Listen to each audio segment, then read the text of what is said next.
Well, hello, you guys. Welcome back to our channel. Welcome back to the channel, everyone. This is a very exciting video, and I just want to preface a few quick things. Number one, my right eye is watering. It's been watering since last night, and we have no idea what's going on. Yeah, it's just this eye. And so if you notice me rubbing it or like doing that a little bit, I'm not winking at you. And number two, like I said earlier, we're very excited about this video, and you may feel that excitement, which is great, but you also may notice a little scatterbrainness. Because we're excited about the topic, and we're like, how do we keep this short and condensed? Because it's just something that we've been implementing in our life and very excited to make changes and adjustments on. Yeah. And so it's been a big conversation in our house lately. Yeah, and it's like, it's definitely changing things for us, and we believe it'll change things for you. Yes. Another quick preface, you don't have to be married, you don't have to be engaged or in a relationship. No matter where you are in your life stage, this can help you. And so, but of course, you'll be hearing a lot of perspective from a married couple with one kid and one on the way. Yeah. But of course, you want to apply that to your fun. life in terms of how you plan your perfect week. Yes, I was laughing because one on the way, and I just always find it so funny when you wear black and you're pregnant, because I'm like 8 months pregnant, y'all, and I'm like, in this little screen, can you even tell how large and in charge my belly is right now? Large and in charge. Oh my goodness gracious. Okay, anyways, but let's jump in because we have a lot to say. So out the gate, I do just want to talk about the elephant in the room. I don't see one right now, so maybe it's me. This is a weird thing for me to mention, but I say this from a place I just want you to know how important this is. Tori and I, we pay a lot of money for us to learn this information. And I don't say that to like hold it over your head. I say that because I want you to know that like we're so excited to share it with you. Like we've invested in this to help our family thrive.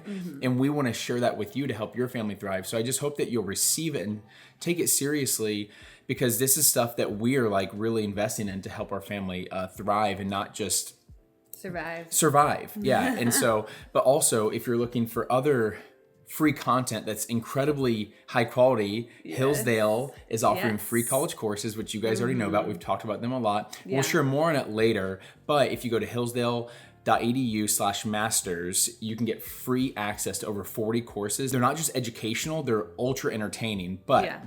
let's jump into this. Okay. So the goal of this is to take back control of your life, and more specifically, take back control of your week. Yeah. And that's not to take back control from God. Yeah. This is to take back control from everything else. Yeah. To protect your mission. Yes, because if you don't prioritize what's important to you, the world will prioritize what's important for you. Right. And so you need to be pretty vigilant with the way you go about navigating your plan as you walk through life. And we'll come out with another video, hopefully in a few weeks, where we talk about how to craft your mission statement. But a lot of this crafting your perfect week comes from the heart of, does what I'm doing follow the goals of me pursuing the mission God has me on earth to do? Right. And I think that's what's so important about this is we're not talking about how to plan out your week in a way that like every single hour is maximized and every single hour has like a specific thing to do. But something that we were talking about with one of our mentors the other day, he said you will use 100% of the time that you allot to whatever task that might be. So whatever resources, etc., like you will give 100% to whatever you have like placed on your plate.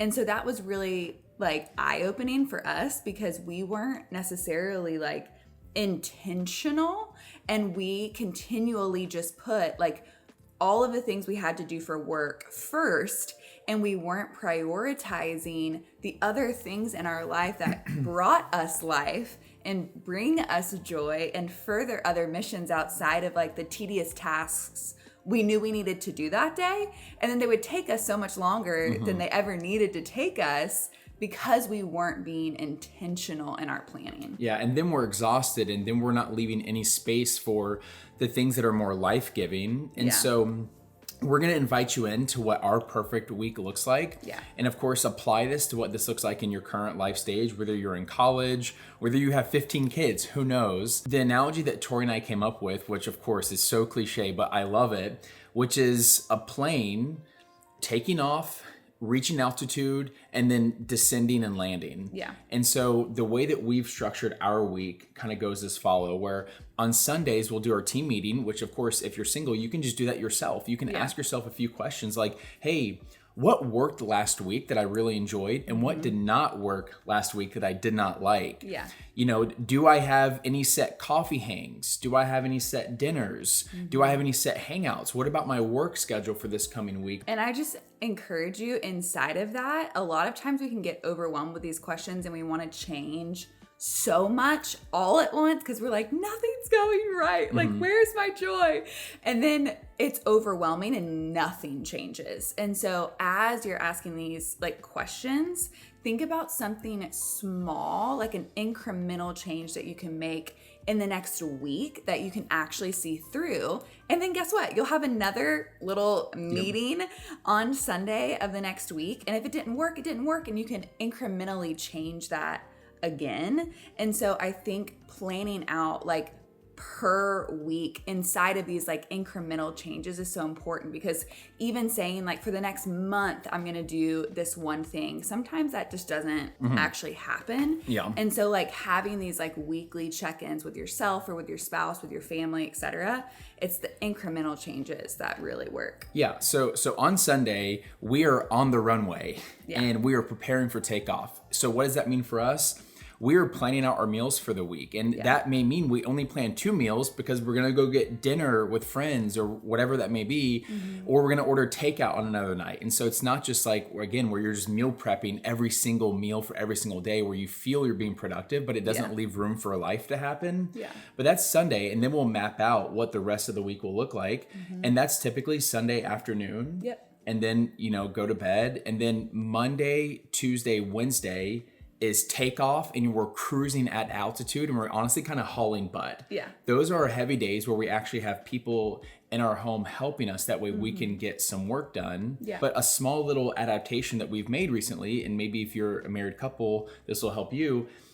We want to leave room for Tori to just enjoy being mom and also, take a break because baby number 2. Yeah. And so Tori will wrap work well before me. That way she can spend extra time with Micah. But for us, that made the most sense. Yeah. And so Monday, Tuesday, Wednesday, we're at altitude and we're hauling butt. And then Thursday is when we begin our descent. And that's when we start to really taper off. Yeah. And that leads into our date night that we're going to have on Thursday nights. Yeah. And it was just funny because we just hit our 5-year anniversary and we had Chad's mom in town. And so we had babysitter set. We went out to dinner and all the things. And we were like, what's so sad is we haven't done this in so long. Yeah. Where it's just the 2 of us at dinner on a date night. And it's we would put it on our calendar, but we weren't intentional enough inside of the beginning of the week to where we would get to what we would say Thursday night date night would be. And we're both like, do you just want to stay in and Yes. watch a movie together and that be our quote unquote date night? Which is fine for some weeks. You can totally do that. But there is something special about actually getting dressed, going somewhere, putting your phone away, having eye contact dinners, and being intentional if you're dating, engaged, married, etc. Because that's one of the biggest pieces of advice people give when you're married is don't stop dating. And unfortunately, I feel we kind of did stop dating for a while because we work together, so we're just together all the time. And so and I think that's a prime example of if you don't prioritize what's important, the world will do it for you, and you'll just let things fall by the wayside. And again, is this leading towards our mission as a family? And for us, a part of our mission is to make sure that our kids are in a household of love. They feel that their parents love each other and they date each other, and they see how important that is, so that as they start to get to that stage in their life in 50 years, it's one of those things where they now have that same type of desire. Exactly. But so Thursday night is we're really starting to begin our descent. And then Friday is where we're landing the plane, and we'll typically stop work. Well, typically we're just starting this new plan as of last week. Yeah. And so we will be landing the plane on Friday, and then Friday afternoon we're done. Yeah. And we're getting ready for our Sabbath on Saturday. And I think that's something that we just realized that we have been doing Sabbath on Saturday but not intentionally. Like, I talked about this on Mornings with the Masters, and I was inspired by a girlfriend of mine as well. But the difference between entertainment and engagement. And we were talking about Micah, and it's like, it's so easy to just quote unquote entertain Micah, right? Just throw a TV show on, he'll be like entertained. But there's a difference when I engage with Micah, when I look at him in the eyes and I interact with him and I tickle him and I tell him I love him and he's so cherished and all the things that I love about him. Like there's a difference there between entertainment and engagement. And I felt like our Sabbath was all about entertainment and kind of like numbing out, like let's just like not worry about anything from the past week, like it was stressful or whatever, and we'd end up kind of like still checking emails on our phone and just like little things like that. Yeah, and a lot of that was my issue. I'm sorry to interrupt, but a lot of that was my issue is that I had built this really unhealthy habit that I was afraid to be engaged on a Sabbath because it would lead me to like wanting to work. And if that doesn't mean just working at our job, but like working on myself. And I was like afraid of that connection because I was like, I really need to rest. So guess what I did? I would just spam watch YouTube videos or scroll through Instagram or TikTok and just like numb my mind. And it literally would do nothing for me. And I didn't wake up the next day feeling actually rested. I feel like I just like wasted a day, but you know what I mean? Yes. And we'll link below the devotional plan that we did. I think it was called Restless. Yes. Or something like that. It was a really, really good devotional series that we did on Mornings with the Masters. I feel like it was super convicting for us. And it's just about how like a lot of the things that we're doing actually leave us more restless than rested. And that's what happens when we're not actually engaging in our Sabbath and being intentional to engage with the Father. It just looks different to be like, okay, what makes me feel most alive? Like what brings me joy? What makes us feel connected as a family or as a community? And those are the things, like Sabbath should excite you, right? Like Sabbath should be something that you were like looking forward to all week, and it preps you for the week to come because you're operating on the next Sunday when you like come back to what you're kind of working on. You feel rested. You feel like you have more clarity because you had that time and you actually put aside all the things of this world. And it's a gift from God. Like this is something that the Lord literally said, here is my gift to you. It's going to benefit your life, your family, your community, all of these things. And so often we just don't take advantage of that gift. And a lot of the reason why Tori and I keep talking about rhythms, if you haven't heard that word yet, rhythms is super important over routines or over habits or over goals, because rhythms allow space for change. Because you may create a super great routine or habit of like working out or going on a coffee date once a week or whatever it may be. But what happens when life changes, if that relationship ends or something, like you get an injury and you can't go work out or work changes, and that can really disrupt your routines. And so when you create like a weekly rhythm of having these planning meetings, either with yourself or with your team, it can help you create some really intentional steps. And so for us, we are still trying to learn how to Sabbath with a little one because a lot of it does feel like work. And so we reached out to Jess and Gabe. We're like, hey, how have you guys done this in your family? And they're actually going to give us a whole seminar on it.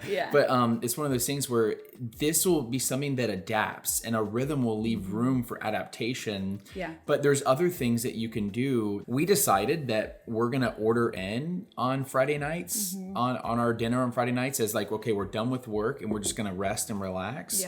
You know, me cooking or Tori cleaning up after cooking felt like a lot of extra work at that time. And so we're like, hey, if we want to order Firehouse subs, you know, whatever we want to do, we're going to do that. And we're going to order enough so that we have leftovers on Saturday. For lunch. For lunch. And even if that means that we buy some like paper plates and, you know, if that helps with the cleanup process, or it's like, okay, right now, Micah definitely still needs a lot of support and time.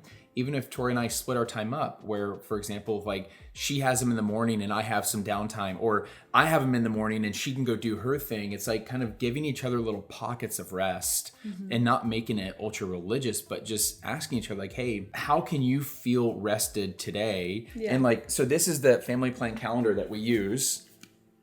We can also put a link to that. It's huge, and there's a spaghetti sauce on it. There's spaghetti sauce on it.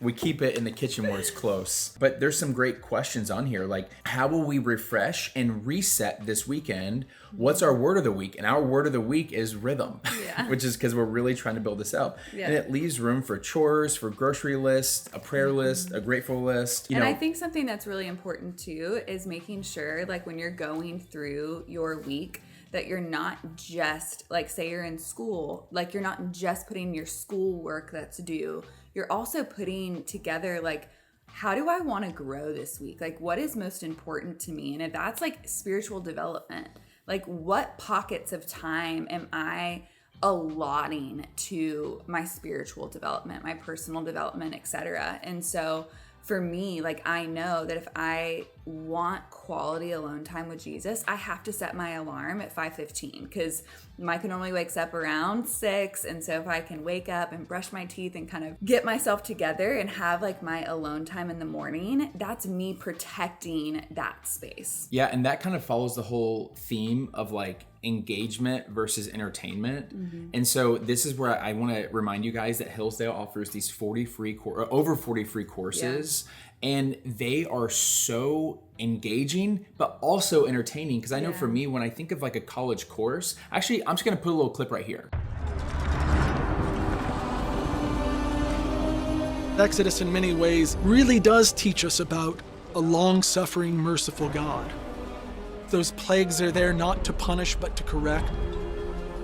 God is laying out for them, this is the disaster that's looming. Stop and turn back. This in many ways is the central narrative of all of the Hebrew Bible that recounts the Passover, the parting of the Red Sea, the movement from slavery into freedom.